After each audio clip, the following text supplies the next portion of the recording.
السلام عليكم ورحمة الله وبركاته. لا حول ولا قوة. والله إني أرى بعض الآباء شقي وتعب.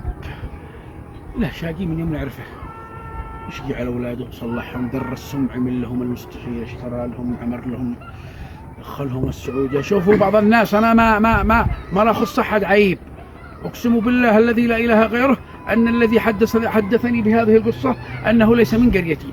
بعض الأحيان إذا عملت رسالة ولا حاجة يفكر واحد إن قد أنا الواحد من القرية. هذا الذي كنت ما أعرفه والله ما هو من قريتي والله. وهذه رسالة هي عامة للناس كلهم، لمن قصر في حق أبوك. أبوك شقي عليك، أبوك تعب عليك، أبوك زوجك، أبوك دخلك الغربة، أبوك لبسك العسيب والجنبية الحالية، أبوك طرح لك كل شيء ودخلت وأنت مرتاح في الغربة، وكان يفكر أنه في آخر عمره أنه بيفتهن وأنت بتشقى عليه، والآن تلقاه يخرج شقاء. يا إما يخرج شقاء بالمفرس ولا يخرج يتكس، ما عاد يروح إلا الساعة 1، يضل يشيل له ركاب بحاله لا يعلم بها إلا الله. وكان يفكر إن أولادي عيوبه في الأخير موبوله. والله إن أنا ركبت مع رجل والذي لا إله غيره وهو متكس، وإنما وجدته أسود الوجه، المهم محمر الوجه، وجدت انتفخت أوداجه وبدأت أتحدث معه: السلام عليكم، كيف أمورك، كيف الأولاد؟ لا تحدثني عن أولادي. وهكذا قالها بصراحة. قال أقسم بالله إن لي منهم 5 رمضانات، من قبل 5 رمضانات أني ما حسيت منهم اتصال، شديت عليهم أو بات لهم، دريت منهم، كنت أقول في نفسي أن هؤلاء أولادي يريحوني. ها أني شوف في آخر عمري الأشياء لا دور لي بين الراكب وتكس، وأولادي داخل الغربة زوجتهم، شلوا نسوانهم، الحين مرتاحين، والله ما ضربوا لي اتصال. الله المستعان. كثير. أنا لا نقول صراحة، هذه نصيحة. بعض الناس يريد أن الله يريح عليه وأن البركة تحل عليه وهو مريح نفسه وزوجته وأولاده، وأبوه والله ما عدو داري وينه. والله لو ما أبوه ما هم دارين وينه.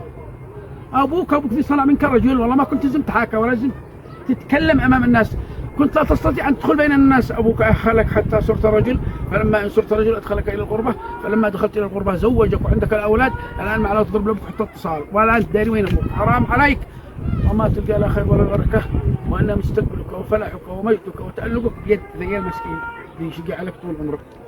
الله الأب والأم، الأب الذين حنوا وشقيوا ويعمل لك كل شيء، بعد ترجع تجاهل أبوك. كثر. احنا ما في داعي ان احنا نكلم، ما في داعي ان نتكلم.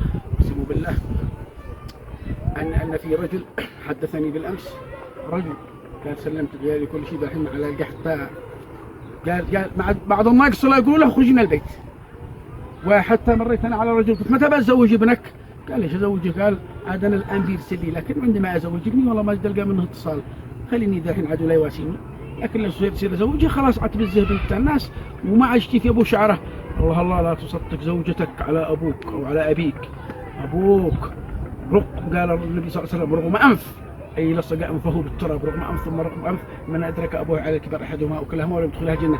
هم قليل الذي هم مقصرين في حق ابائهم، ولا ما اكثر الناس. والله ان اكثر الناس تلقاه بار بابوه بار بامه، توفق بدعوتهما.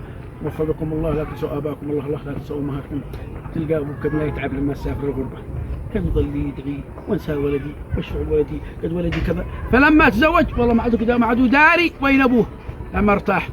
الله في ابائكم وسلامتكم.